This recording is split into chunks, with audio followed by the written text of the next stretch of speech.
Thank you very much. And I really appreciate the invitation. Thanks to everyone who is attending with us.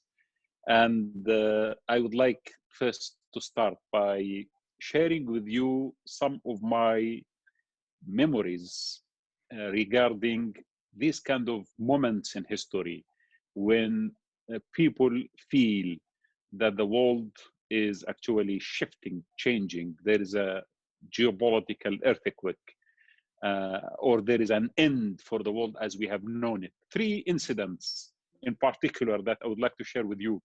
And I would like to start by that in order to go forward and describe the methodology that I would like to use in analyzing and forecasting the events after Corona. So the three events that I witnessed are the following. In 2001, you know that 11 September happened. It was one of the most important earthquakes in geopolitical terms, and it has changed the world. Since then, we have witnessed a lot of things. In 2001, I was asked to go and cover the war in Afghanistan by Al Jazeera at that time. I was the foreign correspondent of Al Jazeera. I flew to India. From India, when borders were, or United Nations chartered flights were allowed to enter Kabul after Taliban has been dismissed from Kabul. I did land in Kabul and I started covering the war for about 6 months since then.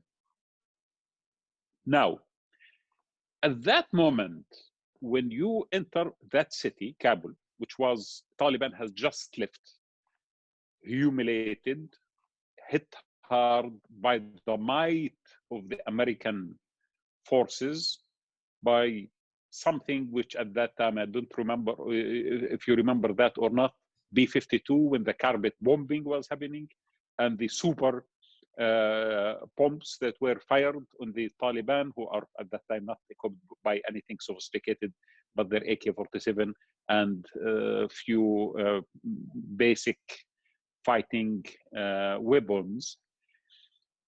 Everyone thought, or a lot of people thought, that Taliban has ended, finished, it's over. The world collapsed as far as they are concerned. They don't exist. They will never survive. And that's it for them. In fact, I was very, in a way, not easily accepting that. In fact, I was rejecting the idea. And it was very difficult for a journalist in Kabul at that moment of world euphoric kind of attitude that the Americans led, to say that Taliban will continue to exist, because the norm is that all of us are against Taliban. Since everyone is against Taliban, then we must tailor our coverage in order to make sure that they will never appear again. They have been completely erased, not only from politics, but even from the history and memory of people. I always doubt that kind of approach, and I feel this enthusiasm to adopt the moment is scary, because it might not be accurate, and most likely it will not be accurate. Today, when I was having breakfast, I did smile when I heard that the Americans have issued a statement thanking Taliban for releasing the Afghani government prisoners. And of course, a few weeks ago, you remember the handshake that happened here in Doha in order to seal an agreement between the Americans and Taliban, and the call of Mr. Trump to the political leader of Taliban. This is amazing event that happened after all these years. So it would have been not wise at all to assume that that moment was the end of something totally, because you need to understand trends of history in order to analyze the moment. Otherwise, you sink in the immediacy and you reach conclusions that are not actually accurate. The second element, the second story happened when I was covering the war in Iraq in 2003. In April, if you remember that, the Americans actually occupied Baghdad, and Saddam Hussein escaped. And I was at that time in Mosul covering the occupation of Mosul. And I received a call from a friend who was actually panicking. And he was very sad and angry. And he felt that the world has ended because Baghdad, the capital of the Arab memory and history and literature, has been occupied by a foreign force. And for the Arabs and Muslims, I think at that moment it was a very sad day, because no one would love to see any part of the Islamic world, especially symbolic cities like Baghdad, being occupied by foreigners. And he was actually telling me that it's over, it's over, it's over, finished. There is no hope, there is no future. I said, don't go there. This is not true. This is the logic of the moment. This is what everyone in the world would like you to see, but don't go there. There are historical trends that we need to accompany in our analysis of the moment. This will never continue. It will never reach a final conclusion very soon. The battle is not over. Just few months after that conversation, the Iraqis started their resistance against the Americans. And today, after all these years, we can say that the Americans never won in Iraq. And actually, they are now withdrawing their troops. The third incident, which I thought very important for us, although it is a sad one, is the 2011 Arab Spring, when a Tahrir Square revolution took place in Egypt, and we received the news that Hosni Mubarak is quitting. That night, I think everyone thought that this is the end of tyranny, of dictatorship in the entire Arab world, and the new dawn of democracy has started, and everyone was happy. Of course, we did celebrate that moment, because Arabs have been humiliated for decades by dictatorship and tyranny, and they thought that this is the moment where that humiliation has ended. Unfortunately, again, that immediacy did not develop into a trend in history. And until today, we are still having dictatorship in Egypt. We still have civil wars across the Arab world, and tyranny is still rife everywhere. So I started by saying this because I'm very cautious to declare that the old world has ended, or the world order has ended, and the new one is going to be born right now. I always feel that phenomena are connected. History is a series of evolution. Social and political evolution takes time in order to become something solid and concrete on the ground. There are two major events that change orders, or let us say international systems, international balance of power. The first one is war. War has immediate effect on balance of power. We know that in 1945, the Allies have won the war when they declared a new system.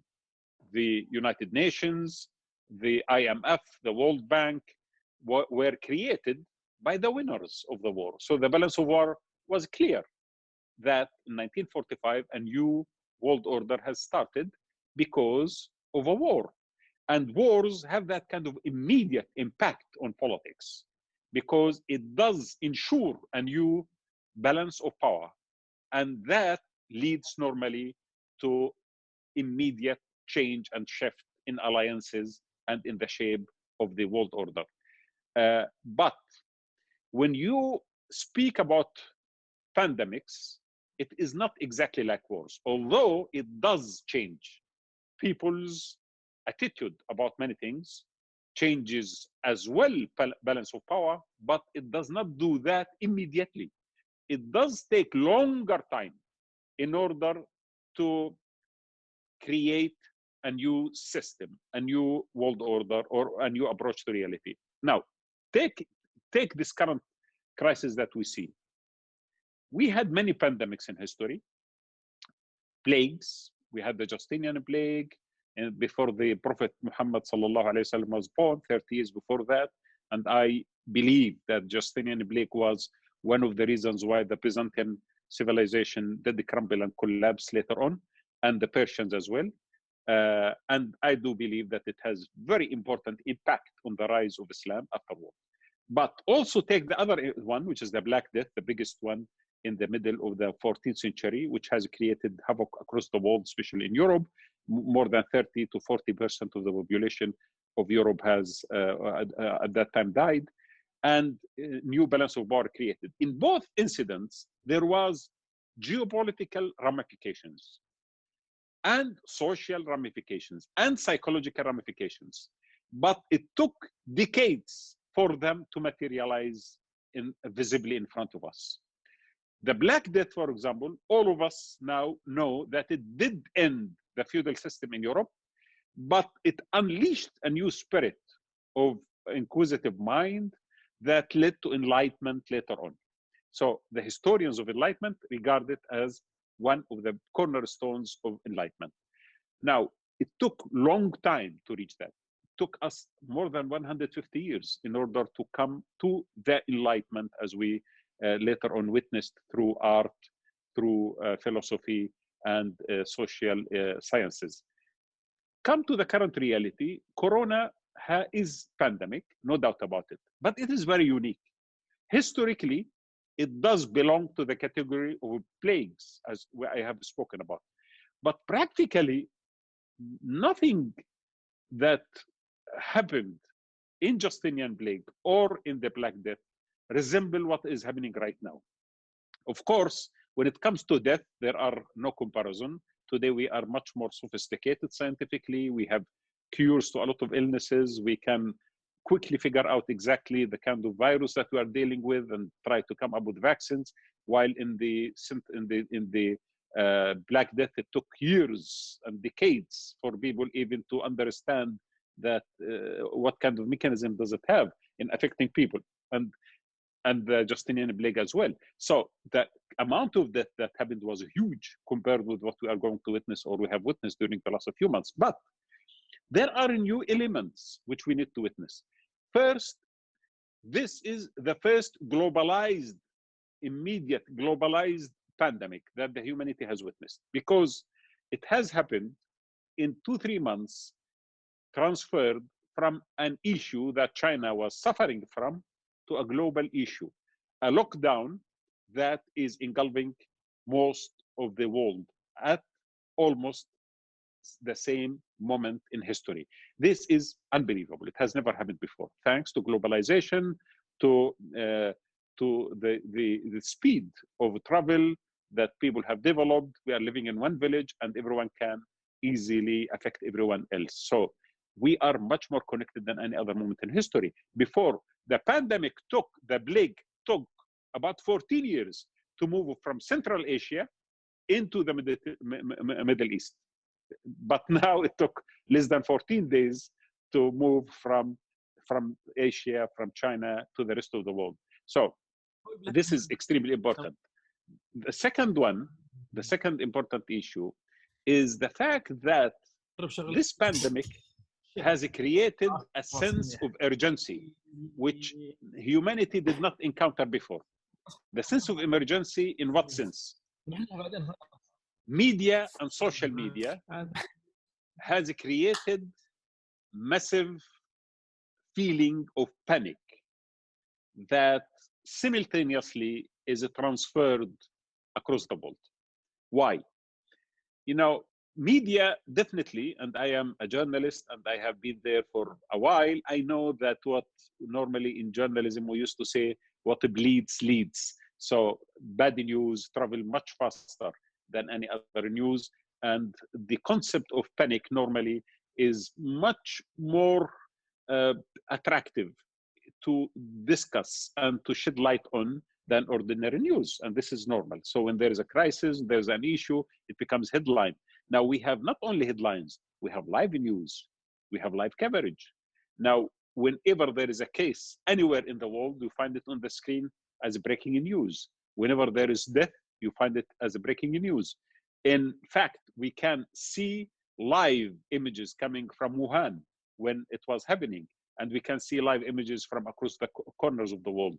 And that kind of feeling that you are sitting at the center of events as they happen, witnessing them directly, is something in you that humanity has never witnessed. And the panic that could emerge out of this is huge, because before you would have heard final numbers after a few weeks or months, but now you are actually witnessing things as they happen and reading the stories. As I said, sometimes these stories are complicated, difficult, and even scary. And therefore, the concept of reaction, the human psychology reacting to that immediate danger, becomes above every other consideration, because it puts you in front of life and death. And it makes that life and death very visible in front of you. In a virtual manner, you are witnessing people in hospitals dying. You are witnessing people having this infection, telling their stories. So this social connection, the media that we have at this moment in history, has never happened before. And that even has doubled the effect of psychology on everyone else. And now we are facing something that all of us are following immediately in front of us. The third element, which is important, this has happened already in an environment which was expecting change.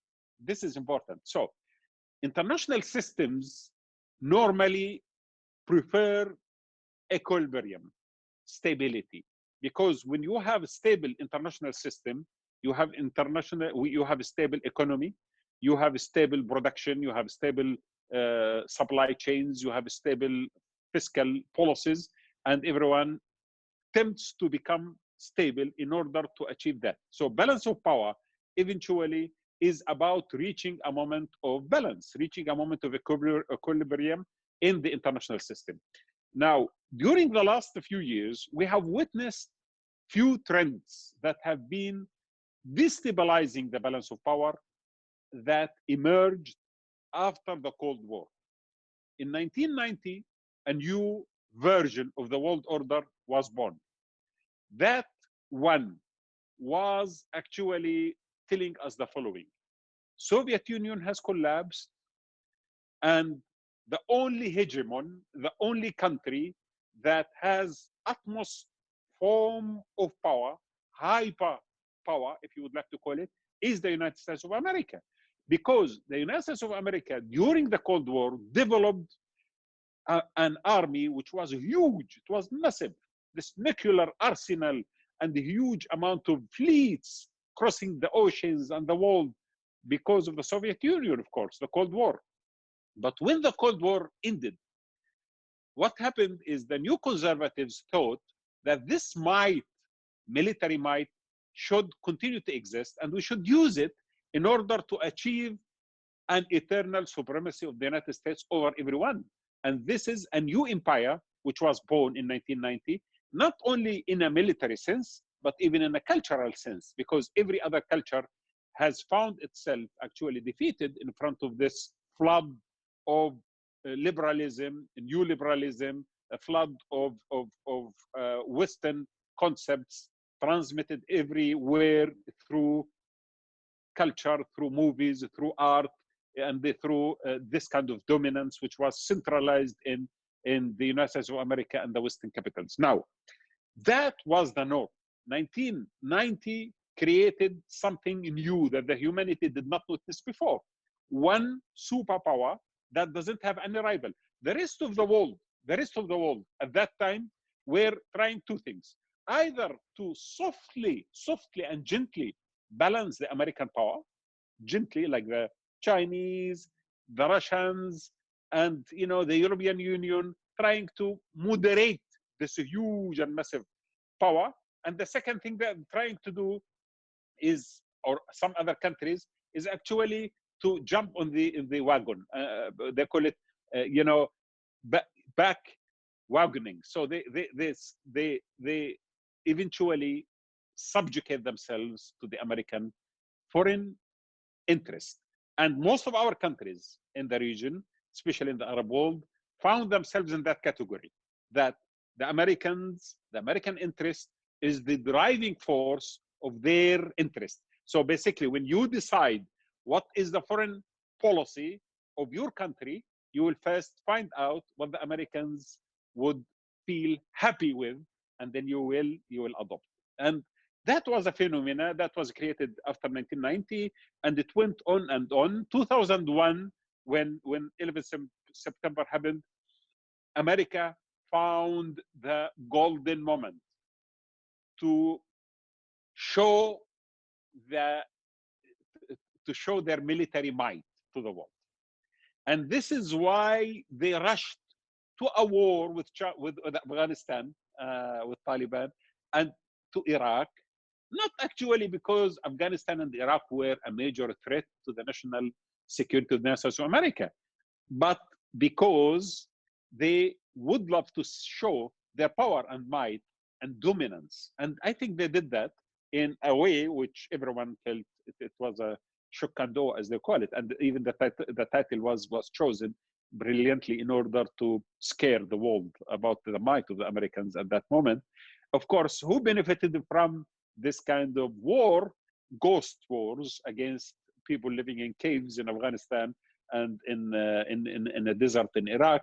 The Chinese and the Russians, who started emerging as much more powerful than before. Now, since then, the American foreign power, for the American power and dominance, continued to be the only one in the world on its category, but new forces started to emerge. The Chinese and the Russians started even to coordinate amongst themselves to balance the American power without confronting it. And the Chinese, day after another, they confirmed to everyone in their press conferences that we are not there to be a hegemon. We are not there to make an international replacement of anyone. We are here in order to make only economic development. We are not going to interfere in any major issue in the world that might incur certain kind of competition with the Americans. They played that role very well.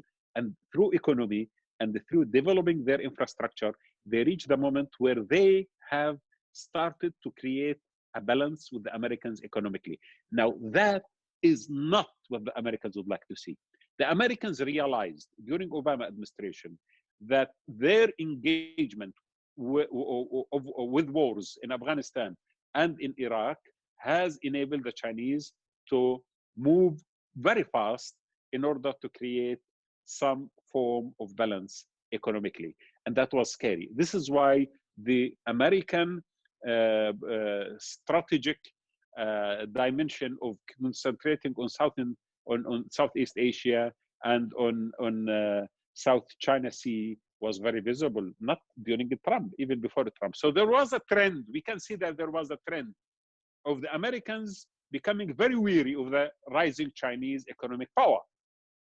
And when in 2008, Russia also declared itself as a global player by invading Georgia or northern Georgia and Ukraine, again there was another one emerging, and people start speaking about multipolar system. Of course, the Americans don't want that to happen, because eventually, if you are the one and only, why would you share that power with many? So you rather try yourself to limit everyone's capability to balance your power or to reach a moment of equilibrium with you. And this is why the Americans started shifting their resources, even their military might, to concentrate mainly on Asia, on Southeast Asia and South Asia, rather than concentrating on the Middle East. And they start pulling out their forces during Obama time, and then that continued during Trump time. So the trend already was there. That's important. The second trend, economy was not good. From 2008 crisis up to 2010, 12, to 12 crisis in Europe, the Eurozone crisis. The economy of the world did not recover. The deficit of budgets was very huge. The debt is the debt is a huge, 3 times the total GDP of the world. So there was an issue happening in the world economically, and the forecasting of economy last year, 2019, about 2020, 2022, always had many doubts and had many questions. So certainty about economic development was not actually the case, especially in Europe and in the United States of America, while China was promising to have much better growth rate than anyone else. Now, this is why Trump did create a trade war with China, because he wanted to balance the trade deficit between China and the United States of America. And this is why he created a lot of tax on Chinese products. And also he bought Huawei and many other companies under that kind of lock and control in order not to allow them to become the most important power as far as G5 is concerned. Now, these are two major trends that were already happening. What I'm arguing now is the following. Corona will not change these trends, but it will accelerate both of them. So the immediate impact of Corona that we need to see in the next few months to come, that the acceleration of the rise of China versus America doesn't mean the rise in China in a way which is China is not going to lose economically. What I'm saying that the Chinese status economically will be in much better condition than the American. Both of them will lose. Now, both of them has declared, as you know, that they are going to have a major issue in the GDP. So 10% at least, or every percent in China for the first quarter. The Americans are expecting more than 25 to 32% good loss in the second quarter. So no one is happy. But the fact that China will be in much better position, it means that America will be in worse position. So China will be, in a way, getting some benefits out of this, not because the Chinese are not going to face economic issues, but because the Americans are going to face much bigger economic issues. So this is number one. The second, now everyone would say, okay, so what? China is a country which is fantastic. It has never invaded anyone. The Chinese always, feel proud to tell you that we have never waged war outside our borders. We have built the wall to protect ourselves from the invaders. And that was a doctrine where the foreign policy of China has emphasized upon day after another. Now, I know that. I have heard this myself from many officials, Chinese officials, but I would like to say the following. Now, China, psychologically different from the West as far as the immediacy is concerned. The concept of time in China is amazing. China has deep feeling of history, about its own history. China looks at its own history and develop some psychology about where its location should be in the world. So China always think of itself as the most ancient empire. China has been for millennia, for thousands of years, used to be the empire that were the most advanced militarily, the most advanced technologically, the people who invented many inventions in the world, the people who had great trade, the people who provided the world through the Silk Road from the ancient days, long time even before the Romans. The ancient routes were always coming from China to the rest of the world. So China always thinks of itself and its reservoir of history as a massive element and a massive asset that the Chinese should build upon. This is important. Second, the last 2 centuries were exception, according to many Chinese historians and many Chinese leaders. They feel that the last 2 years were not the norm. So this is why they have a term for that. They have a term for that. From 1839 to 1937, or let us say even 45, they call that century of humiliation. This is a terminology that the Chinese know.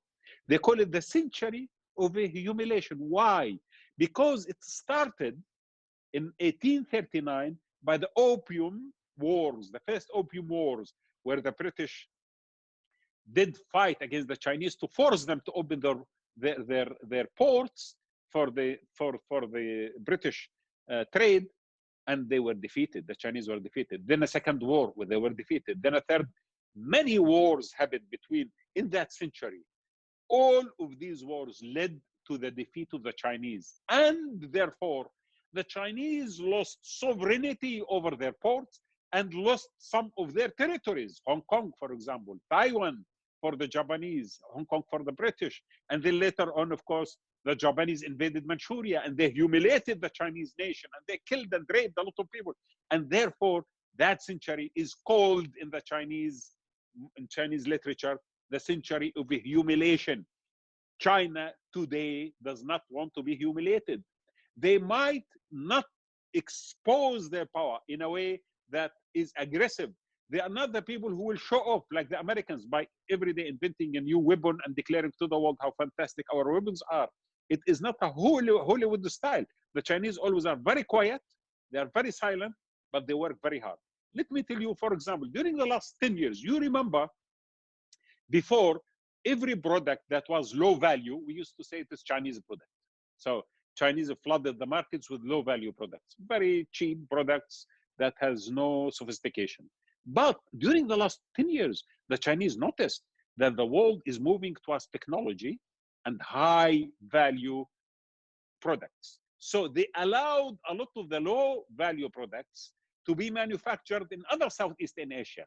So most of the Southeastern Asia now are people who are doing the clothes, the shoes, and even the electronic, assembling electronic machines and so on. But China, since then, started concentrating on technology, and they started concentrating as well on building an infrastructure in the country, which by far is sophisticated, and most of the Western countries envy China for the infrastructure that they are now building. And also, they noticed that the world trade is basically concentrating on digital and on issues related to virtual, and they thought the time has come for us to concentrate not on software but also on hardware.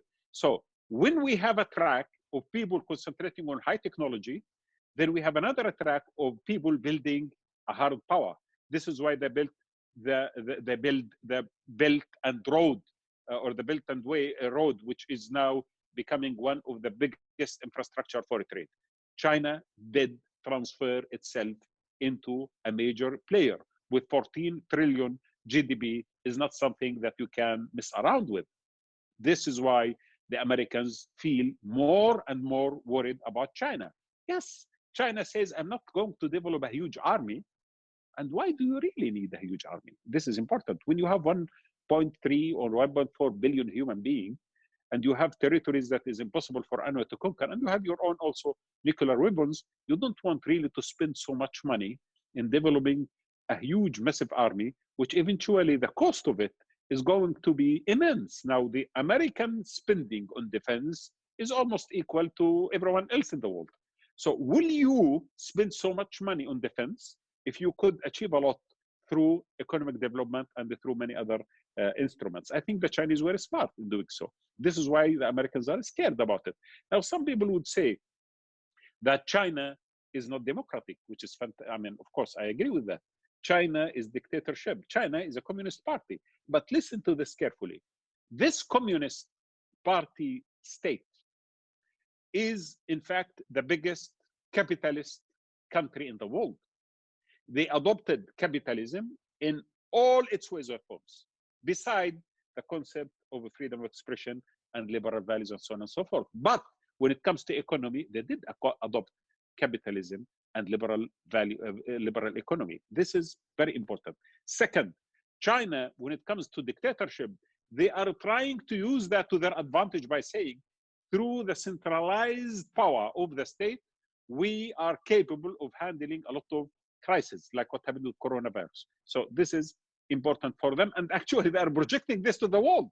that we are much more powerful, much more centralized, more civil, more control over citizens, and this is why they were able to control the virus. Now, of course, I share with everyone the sentiment that China has major problem in its ethical, political, ethical principles.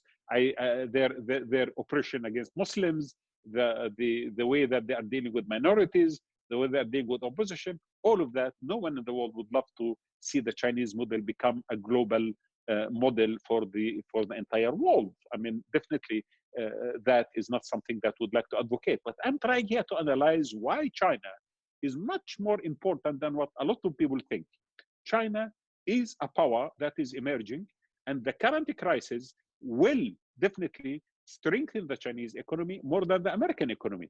Strengthen it in what sense? As I said, in not the Chinese, of course, also they have stimulus packages. They are increasing their public spending and their infrastructure spending, so to compensate the loss in the first quarter. We can read all these kind of figures everywhere. But the Chinese will be able to start producing products to the world while the Americans and the Europeans are busy fighting the COVID-19. Now, a lot of people argue that the supply chains that have been interrupted during the last quarter, the last 2 months, are actually going to have, perpetual impact on the Chinese production and Chinese chains of supply to the world. I don't think so, because eventually with time, yes, it might have immediate impact because of the interruption, but with long time, when things are much more cheap for you to import from China, you will import it from China. When we migrate out of this corona, eventually the logic of profit will become much more important and urgent than the logic of developing your national interest technology or your national interest products. So the Chinese production definitely is going to continue, and maybe it will have some interruption, but not for long. Now, of course, China needs the rest of the world, because China spending, China's market internally, although it is growing, but still is in need for America. Think of the world as this. The factory is in fact in China. The shopping mall is in America. So you need the Americans as well for China in order for the Chinese products to start reaching the biggest market in the world, which is the American market, and of course the European later on. But definitely this, with time, as I said, logic of free market always lead us to this moment where people make profit bigger when they are going to places where the production is cheaper, and China is much better production, and the way that they are handling their products, and also the shipments and the accuracy, the way that you are now capable of delivering by train from China to Britain. This is amazing. So the infrastructure that they built as well will play for their advantage.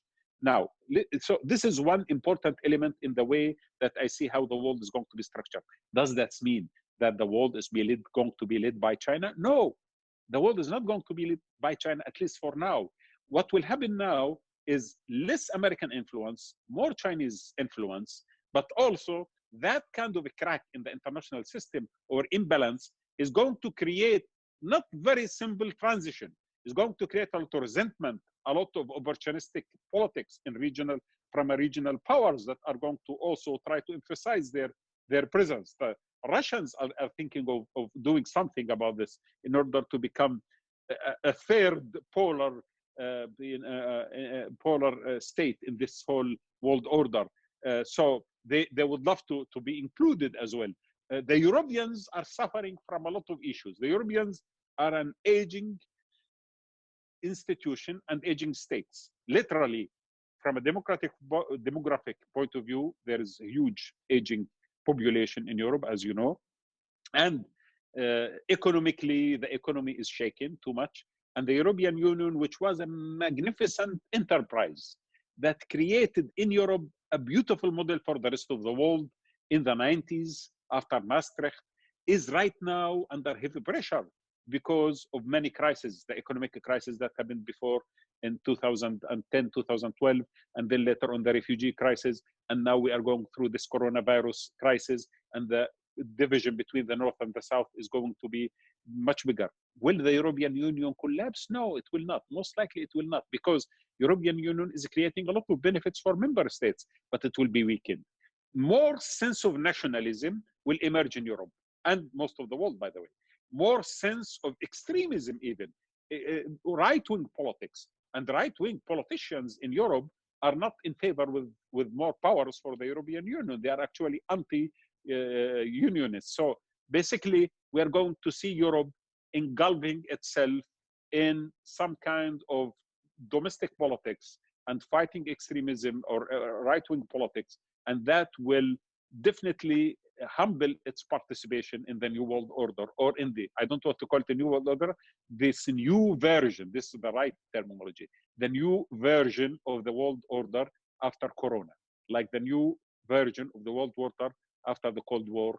Now we have another version after coronavirus. So Europe is going not to be in the most amazing shape to become or to sit equal to the Americans and the Chinese on the table of the international world order. Now, what about us in the region? What about our regional politics? In short, and I have taken a lot of time, I will finish in 3 minutes. In short, Turkey most likely will be benefiting from the system, from the cracks in the system and the imbalance that is happening because of many elements. Turkey is situated, the best geopolitical situation in the world, between the East and the West, at the heart of Eurasia, where basically it could benefit from the imbalance in the power between China and between America, between Russia and America, between Russia and Europe. So Turkey has a room for maneuvering in order to enhance its geopolitical influence in the region. And I do forecast that Turkey, with this new version of international order, will become much more powerful. Of course, there will be an economic issue, which I have no doubt about it. Economy in the developing countries is going to suffer. But Turkey in particular, with young population, with a possibility of production in various diverse economy, and its supply routes, supply chains that connect East and West, and its geopolitical stability as a country surrounded by chaotic elements, especially in the southern neighborhood, is going to be playing positively in the hand of Turkey. And I do believe that Turkey will be winning out of this rather than losing. While Iran, for example, is going to emerge weak for many reasons. One of them is the sanctions, which are brutal. And of course, the current coronavirus has created a lot of complications in domestic terms, and also for economy again. And I don't know what is going to happen for Iran, but I would say that there are two scenarios. Either the Iranians are going to face some kind of protest from the people, and I don't think that will lead to the collapse of the regime, but it will lead to more cycles of complications like what we have seen during the last of years. It's a pattern that happens after every crisis. But also we can see another pattern, that we could see Iran becoming more aggressive, because Iran will not suffocate, will not die. It will say to the world, if you are trying to suffocate me, let me respond by creating chaos and havoc and adopting more aggressive attitude towards neighboring countries, for example, who are allies of the Americans, in order to pressurize the world to create much better conditions for Iran to survive. So that these two scenarios will compete with each other, and I think Iran will not give up easily. Iran is a powerful state, and it has its own vision that has been developed for decades, and I think they are following this consistently. When there is a crisis, they normally try to export that kind of crisis, so not to weaken them in a sense that might lead to their major collapse or crisis. Now, what about the Arab world? This is the third most important partner in this region. The Arab world, unfortunately, is much worse than both countries in a sense. Why? Because we are divided into states that have major competition amongst each other. Normally, countries try, mature states normally try to find national interest as the ground for coming together and coordinating or competing. While in our countries in the Arab world, it is not national state, it is the interest of the leaders, interest of the governments, and it is the American foreign policy and the Israeli influence that is much more important than national interest in our countries. To some countries, of course, not all of them. But I would like to say that this will not survive for long. Why? Because this model of just sitting in the wagon of the West and bandwagoning with Israel is not going to help, since the crisis right now is going to be severe economically. And the economic crisis in most of the countries in the region are going to create new dynamics, new domestic challenges.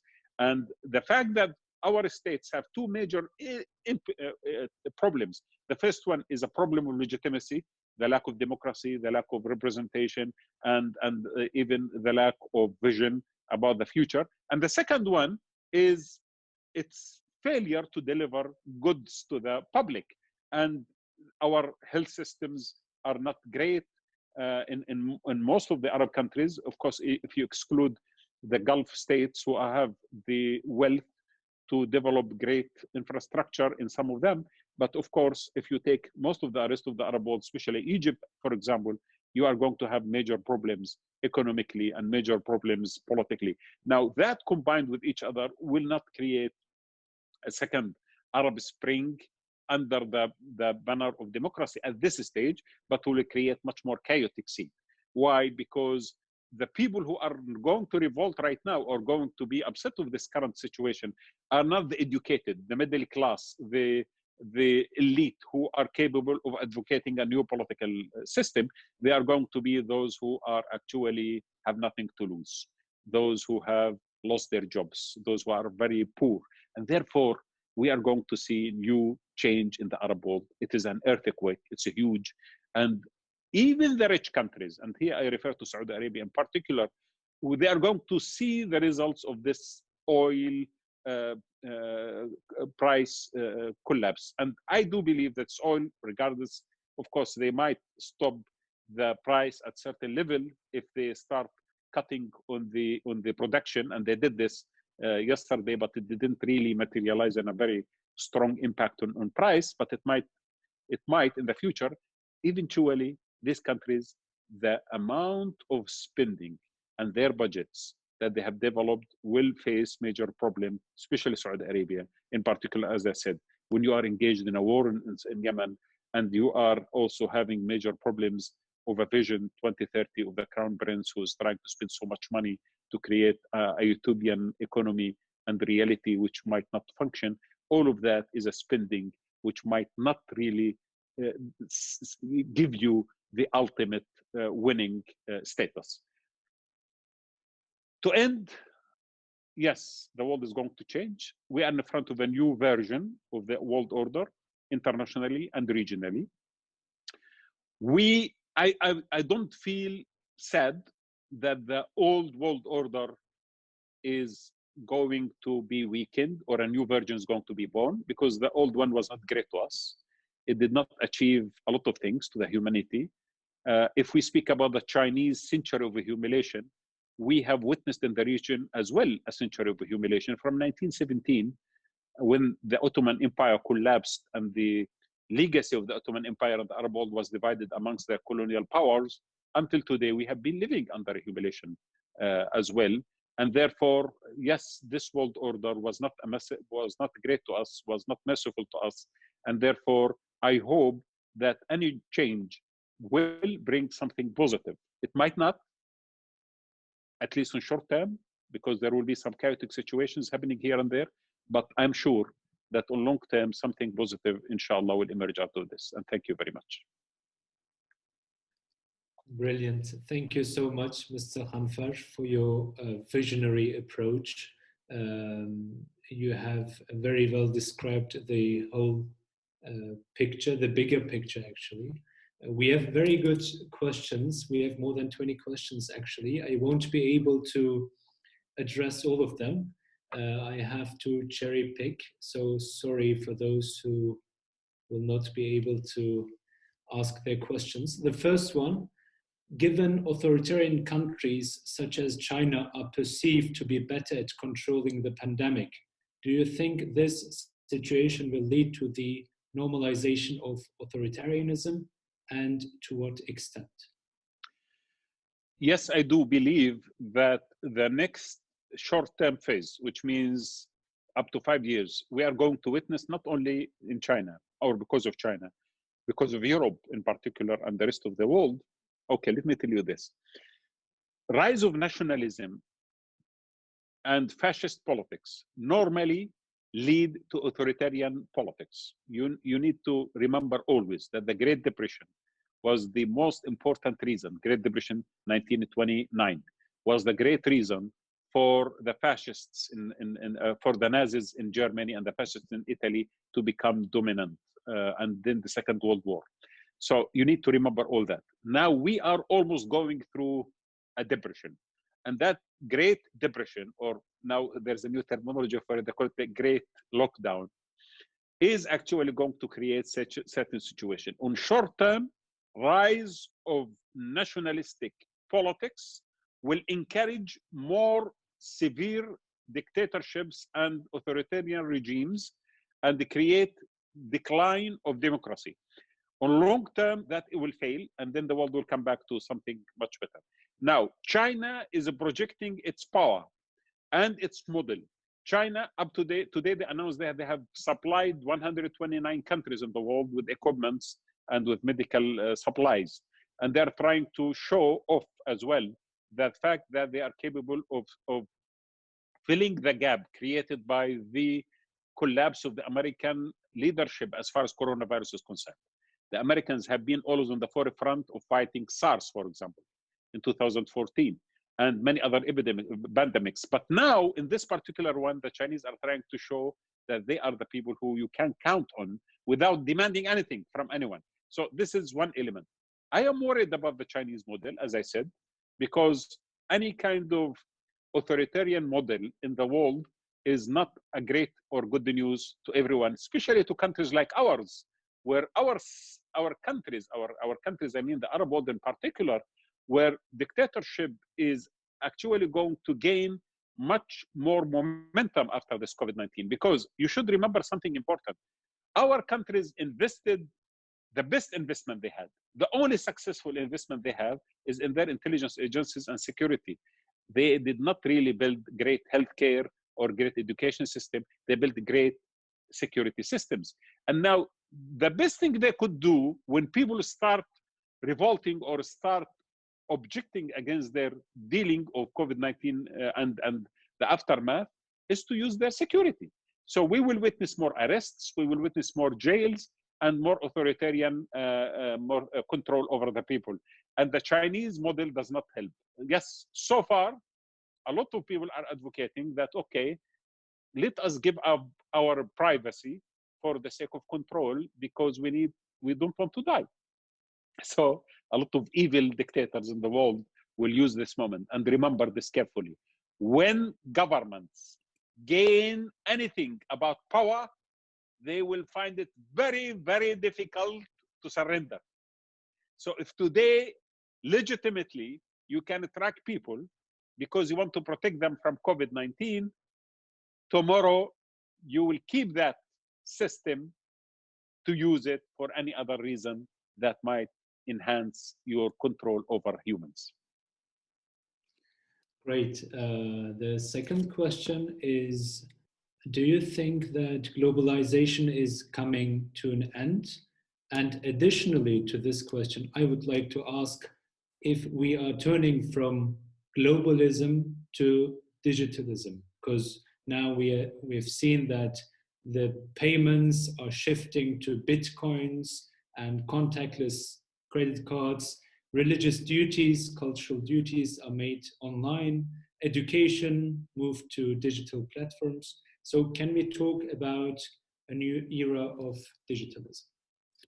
Globalization has many facets. The most two globalized systems in the universe are economy, and more important than economy is actually the digital system. So If you say that economy might suffer temporarily some form of economic interruption because of the supply chains, because of the production and many other things, yes, but this is not going to serve for a long time.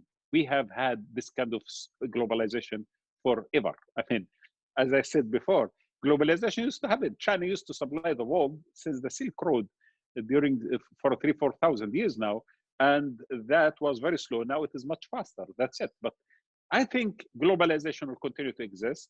But the most important element of globalization that will thrive, even if we assume that the economic one will be interrupted for a while, the second one, which is digitization, is going actually to thrive. And digitization is globalization, is a globalized system. The standards are globalized. The way that we think about is globalization. The biggest war now happening between China and US is about G5, which is a product of globalization because every standard in the world will use it.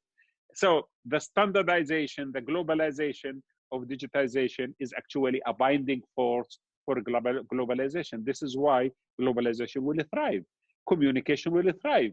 The way that it will reshape itself. Maybe physically we can't travel that much as before, but now we can talk to each other much more efficiently sitting in our homes. And given the fact that we are migrating from this current system into the G5, whereby virtually you could be even not physically, but virtually present around the table where everyone else from different countries sitting around the table negotiating, and that's not going to be very far from now, it means, yes, there are solutions. Now, the concept of digitization will create new patterns of thinking, new psychology, no doubt about it. By the way, this is important. While we talk about big picture of geopolitics, don't forget the psychological impact that coronavirus aftermath will have on people. Now, the concept of digitization, sitting at home, working at home, will create new patterns. Until now, we are not used to it because we don't feel comfortable. We'd love to sit with each other and talk and drink tea. But now, very soon, new generation of people, even ourselves, will be trained on this. And we will adapt to it. And it becomes normal and habit. And it becomes very psychologically accepted to express your views and feelings and everything around on internet. So this is going to happen very soon. And the next one is going to happen as well, that digitization is going to create new patterns of employment. Now, today, everyone's working at home. A lot of owners of companies have discovered that instead of me having full-time employees sitting in a physical space, paying rent and creating all these kind of complications, why don't I have them sitting at their homes, delivering the goods or delivering the services while they're sitting at home? There's no need to have a permanent employee anymore. I can just pay them for the product that they deliver. This is a very dangerous trend. It might happen soon for many sectors in services in particular and companies. And this will, of course, reduce the stability of employment because in this case, there is less stable employment and more freelancers rather than full-time employees. And the last point, which I see in digitization, the pattern of social communication. We, especially our communities in the East, we are the people of the East, are very social people. We love to be together. We love to sit with the elders. We love to sit with our grandfathers and mothers, and we love to communicate regularly. Now, this is going to shrink. And with more time spent at our homes and communicating through social media and through digitization, we are going to find that that kind of link is less important and visible. And I warn against this. And I think that we need to resurrect in ourselves a culture of empathy, a culture of respecting the older, a culture of giving the poor, communicating with people in order to substitute the lack of empathy that might be created through digitization, because digitization does not create the same level of human empathy and connection that physical relationship creates. We need to really have our reservoir of religious, cultural, and traditional teachings in order to continue embracing a model of social connectivity that substitute any loss in physical connection. All right. The next question is about the refugees and migrants. What do you think about the refugees and migrants in the Middle East? And what is your opinion on the ongoing wars in Syria, Yemen, and Libya? The refugees are going to suffer more during the next phase, unfortunately, because the problem of refugees, especially, let us start by Europe. Europe is now moving into much more exclusive way of thinking about itself. And when you have less resources, you will have much more national feeling, and that will lead to people directing their anger against the foreigners. In this case, the refugees are a great target for such fascist politics. This is why I don't think it is going to be very good for them. In our region, Syria, Libya, Yemen, the wars have created massive damage, not only physically, but to the societies, to psychology, to people, and so on. Now, I think this coronavirus, it might be a positive, I'm not sure, but it might create that urgency to sit together and resolve these complications and wars in order to create a form of ecosystem where everyone could survive. Because neither states who are fighting the people, or militias that are fighting the people, or people who are fighting for their freedoms are going to win out of this, because it seems to me no winner out of a civil war is going to emerge very soon. And we don't have the resources or the time in order to continue such a war. The second element, the fact that oil prices are declining, is sometimes it has a positive element in it, because some of the countries that have been standing for the counter-revolutionary forces and supporting militias to fight in Libya and in many other countries are actually not capable, or in Yemen, for example, the war in Yemen might not be capable to continue that war. So that the fact that the foreign element in our domestic politics will be reduced, that is the regional one or the international one, in the case of the decline of the American intervention or the decline of the European intervention. This is good news. We might reach in the next 2 to 3 years some form of stability based on certain kind of agreement, like what we see between Taliban and the government of Afghanistan at this stage. All right. The next question is about China and America. How can the Chinese and American relations look like after the pandemic? It will continue to be tense. The Chinese, as you see them right now, don't really fight a hard or tough fight in front of the Americans, but definitely they make sure that they are fighting very tough fight behind the scene. So while Trump stands in front of the microphone, or Pompeo, and speak about Wuhan virus or Chinese virus, the Chinese try their best to do whatever necessary to make sure that their future is guaranteed in many ways and forms. I think we will witness much more stressful relationship. The Americans definitely will emerge out of this much more shaken. And I must warn against something. Countries, when they are superior in their feeling and they are superior in their influence, and they feel that they are declining, they become much more violent, by the way, not less. It means that they would like to stick to their status, but they don't have the resources to do so. So what they do in this case, they start doing things which are not reasonable. And sometimes their frustration and anger is transferred into political actions that are not even wise. So yes, I do believe that the tension will rise. Now, where everyone else is going to stand, this is also an important question. Is Russia, for example, going to be much more closer to the Chinese at this stage, because they think that this is a magnificent opportunity for them to jump on the wagon as well?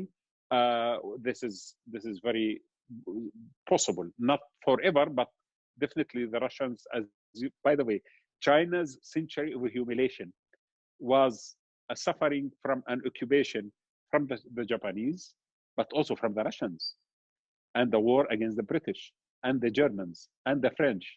So for China, everyone else, China is about China. And this is right. I mean, China is about China only. Now, if you will serve something that I would love to achieve, why not? So I'm sure that in the next phase, China and Russia will be much more close to each other. And until the Americans are weakened enough, and then the Chinese and the Russians will start again another round of competition as well. But the most important element to watch, where China is going to put its resources in outside China, because China has built some of the military resources. Now they are doing something, not huge, but they are doing that. But China has interest in Africa. China has massive interest in oil because China doesn't have oil. Now, do you think that when the Americans start pressurizing the world to block Huawei, or tomorrow to create troubles for them in supply chains of oil, or create some troubles for them in minerals in Africa, do you think China will stand still and watch that scene? Or they are going to respond? How are they going to respond? Violently, or create some kind of proxy competition, or even proxy wars with the Americans here and there? This is interesting because according to what I understand, China is moving very fast to double its economy in the next 10 years. Now, while you are doing that, you need a huge amount of resources, a huge amount of markets. To protect that, you need power. You can't just sit still and wait for others to be charitable to you, to open the doors for you to work. So yes, while China today is in a way contained militarily and from a geopolitical sense, in the future, that might not be the case. Brilliant. I think we have to finish in a couple of minutes. So this is the last question. I would like to personalize, if I may, how does a think tanker plan his day? How do you read? What do you read? And connected to this, we have over 200 people attending this session, and most of them are students. What would you recommend students in self-isolation? Shukran jazilan. First of all, I don't classify myself as a think tanker, by the way, for many reasons. One of them, I'm not dedicating myself totally only to, but I actually do believe that we need to have very diverse sources of knowledge. Let me tell you, for example, in my case, I start my day always when I wake up and after I have my own breakfast and Turkish coffee, by the way, which is very important in the morning. It is very interesting that you need to look at what the world is today.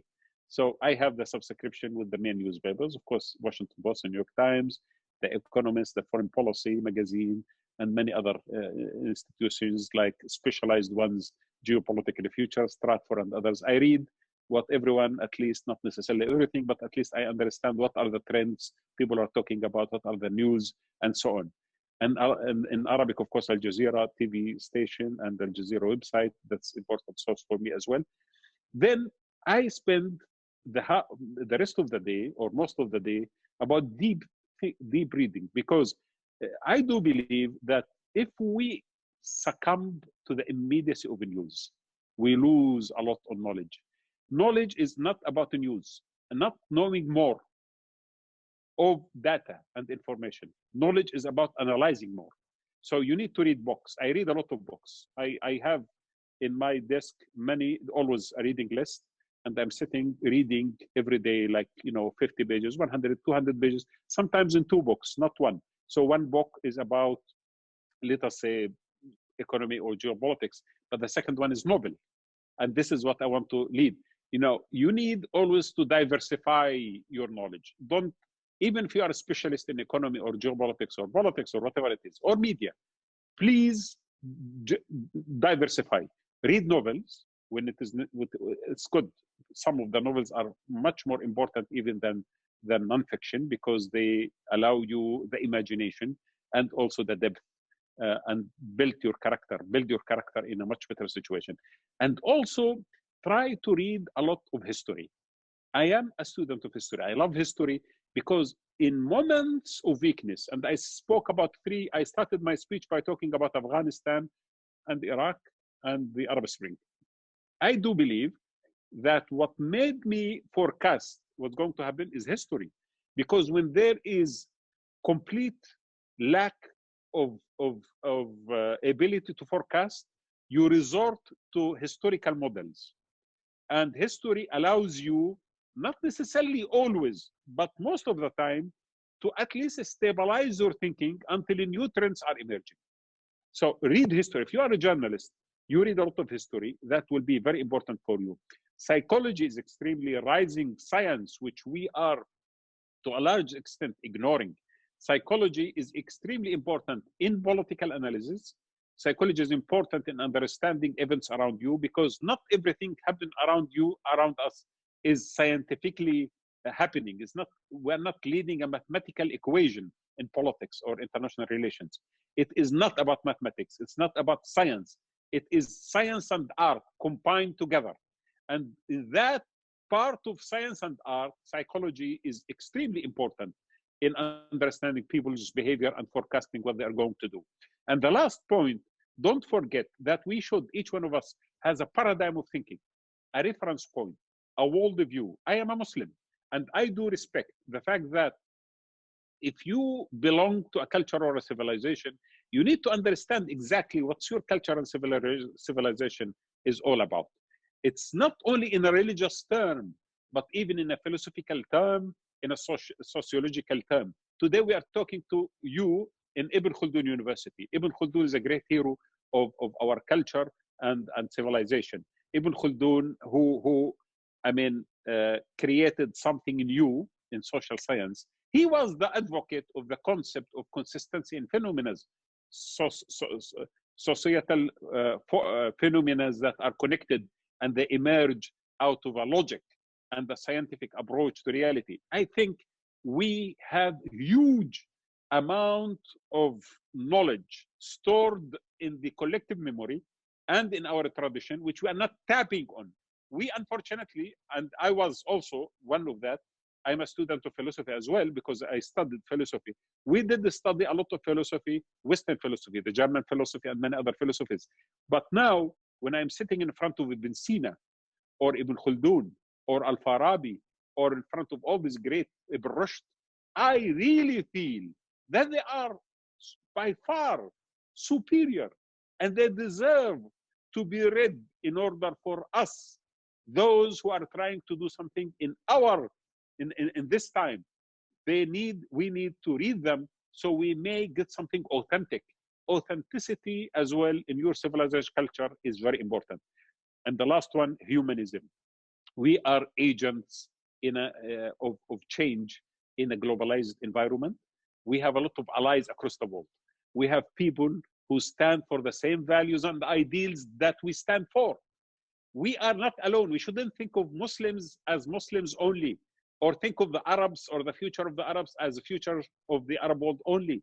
We need to think of it about from within a value-centered approach that is universal.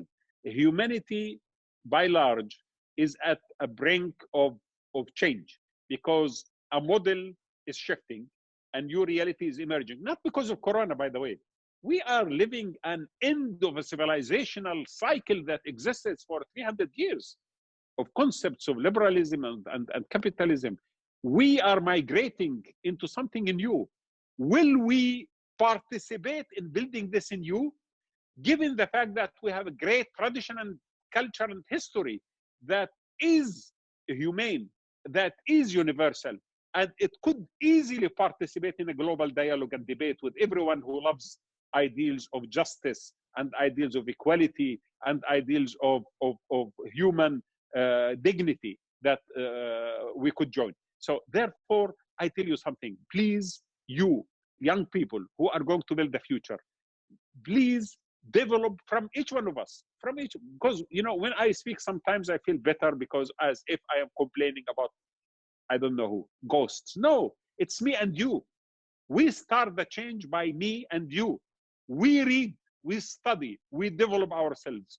We create new paradigms, new thoughts, new debate, grand debate, not silly, not trivial discussion, massive, big one that suits the way that we need to change the world. This is why, please work hard on yourselves. Please read books. Please think a lot. Please be authentic in your thinking. Please have core values that you fight for, and be serious about yourself. You will live one life. You rather do it right. And inshallah, if you really spend that time doing what I'm saying, inshallah ta'ala, you will leave a great impact in this dunya and in the hereafter.